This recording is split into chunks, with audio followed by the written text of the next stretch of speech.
Parlons économie maintenant. À la fin des années 40, la plupart des secteurs économiques sont en croissance au Canada. C'est le cas de l'exploitation des ressources naturelles qui amène le développement de certaines régions, comme le nord-est québécois avec les mines de fer. Et on le voit ici que les produits miniers, c'est une production industrielle importante au Québec en 1950. Il y a aussi dans l'ouest canadien le pétrole et le gaz naturel. L'hydroélectricité connaît un essor important, stimulant ainsi deux secteurs de production qui consomment beaucoup d'électricité, l'aluminium et les pâtes et papiers. Je reparlerai d'hydroélectricité un petit peu plus tard. La production industrielle augmente et crée de nombreux emplois. Les besoins des États-Unis en matières premières augmentent, notamment pour fournir l'industrie militaire américaine qui est en pleine guerre froide. Pour cette raison, les Américains convoitent les minéraux métalliques du Québec. C'est en fait 75% de notre production là, qui s'en va vers les États-Unis. Des entreprises américaines viennent exploiter elles-mêmes les ressources naturelles du Québec. Elles construisent alors les infrastructures nécessaires à leur extraction et à leur transport et embauchent des travailleurs canadiens. Pour éviter les frais de douane, plusieurs entreprises manufacturières américaines vont s'installer au Canada pour assembler des produits qui ont été conçus aux États-Unis. C'est le cas de General Motors, qui a installé une filiale dans le sud de l'Ontario. Et en raison de l'essor de l'industrie automobile dans les années 50, on améliore le réseau routier, on entreprend la construction d'une autoroute transcanadienne. Il faut donc savoir qu'en moyenne, 74% des investissements étrangers au Canada proviennent des États-Unis et en fait, on appelle ce phénomène d'intégration des économies canadiennes et américaines, ça va être écrit en dessous, la continentalisation de l'économie. C'est écrit de l'autre côté, alors pour faciliter cette intégration, on va aménager ce qu'on appelle la voie maritime du Saint-Laurent qui va relier la région des Grands Lacs aux marchés mondiaux en passant par le fleuve Saint-Laurent. C'est en 1959 qu'on va ouvrir cette voie maritime là, en construisant notamment les écluses de Sault-Sainte-Marie.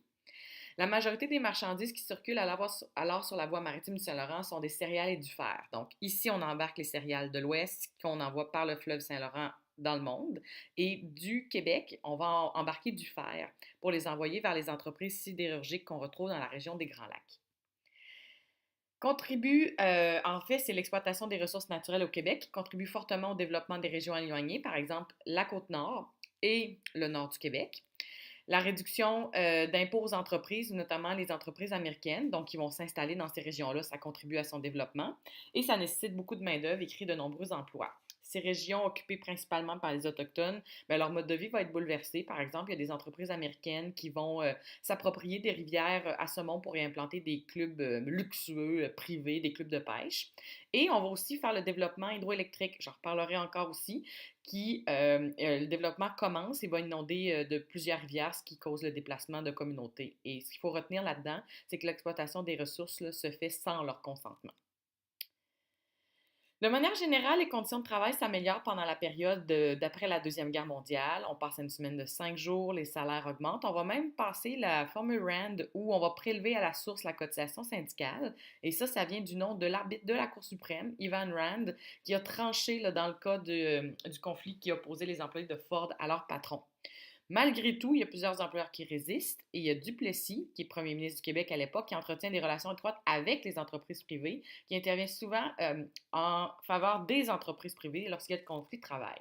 Je vais vous parler d'un conflit de travail en particulier, la grève des mineurs d'asbestos, février 49 que ça commence, déclenché par les mineurs de la compagnie Johns Manville, qui va employer des briseurs de grève, mais il faut savoir aussi que Duplessis l'avait qualifié d'illégal parce que les employés auraient dû faire appel à un arbitre avant de débrayer, c'est-à-dire de quitter leur poste de travail pour faire la grève. Les dirigeants donc font appel à des briseurs de grève, c'est-à-dire des gens qui vont travailler pour remplacer les grévistes. Et pour faciliter l'arrivée au travail des briseurs de grève à travers les manifestants, le gouvernement provincial va mandater 150 policiers, puis ça, ben, ça active la colère des grévistes. Le conflit dégénère alors en affrontement entre syndiqués et le premier ministre Duplessis.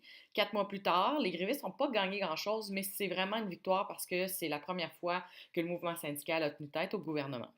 Dans les années 50, il y a d'autres grèves importantes qui témoignent des relations patronales syndicales tendues sur le gouvernement de Duplessis. Donc, il y a ici la grève de l'amiante. Il y avait dans le textile, les femmes ici, la grève de Louisville, qui est dans le textile également, Dupuis Frères, qui est un magasin. Ensuite, Murdochville, donc conflit qui va durer plusieurs mois, et la grève des réalisateurs de Radio-Canada. Donc, vous les avez ici, les principaux conflits de travail. On termine avec l'agriculture. Dans les années 40, la structure agricole est encore encore fortement traditionnel, familles nombreuses, les enfants qui travaillent sur les fermes sans salaire pour assurer la subsistance de leur famille. Dans les années 50, ce modèle est remis en question. Il y a plusieurs jeunes qui quittent vers la campagne. En fait, ils ont un revenu agricole inférieur, même des fois pas de revenus. Puis il y a vraiment un écart entre les milieux de vie, entre la campagne et la ville. Il faut savoir que même qu'il y a plusieurs personnes qui quittent vers la ville, alors qu'il y avait 20% de la main-d'œuvre dans le milieu agricole en 1946, ça baisse à 7,5% en 1960. Duplessis, qui est favorable aux agriculteurs, va intervenir dans le secteur pour favoriser sa modernisation. On va maintenir le Crédit agricole qui avait été là durant la Deuxième Guerre pour financer certains éléments, même mettre en place d'autres subventions, principalement en lien avec l'amélioration des fermes. On va donner des subventions pour le drainage des terres ou encore subventionner les écoles d'agriculture. En 1956, on va aussi créer l'Office des marchés agricoles pour soutenir la vente des produits agricoles québécois, notamment dans ce qui est le lait, les produits de l'érable, le bois. C'est régi par une loi, c'est-à-dire les prix de ces produits-là. Donc, ça veut dire qu'au moins, il va y avoir un revenu minimum là, pour les producteurs de ces produits, donc érable, lait et bois. Une des principales causes du retard technologique en agriculture est l'absence d'électricité dans les fermes québécoises. En 1945, on lance un vaste programme d'électrification des campagnes. On fait ça comment? En créant des coopératives d'électricité et aussi on va construire de nouvelles centrales hydroélectriques, notamment on va faire des barrages sur les rivières Betty-Amit et Manicouagan et même Hydro-Québec va acquérir des centrales en Abitibi. Ce que ça veut dire, c'est que vraiment les fermes vont être de plus en plus électrifiées. En plus, avec les tracteurs, les moissonneuses-batteuses et le fait qu'on se soit spécialisé, surtout avec les fermes laitières, bien, il y a des rendements agricoles qui sont meilleurs et il y a une diminution des besoins en main-d'œuvre qui vont aller travailler dans les secteurs industriels, ce qui accélère l'industrialisation de la province.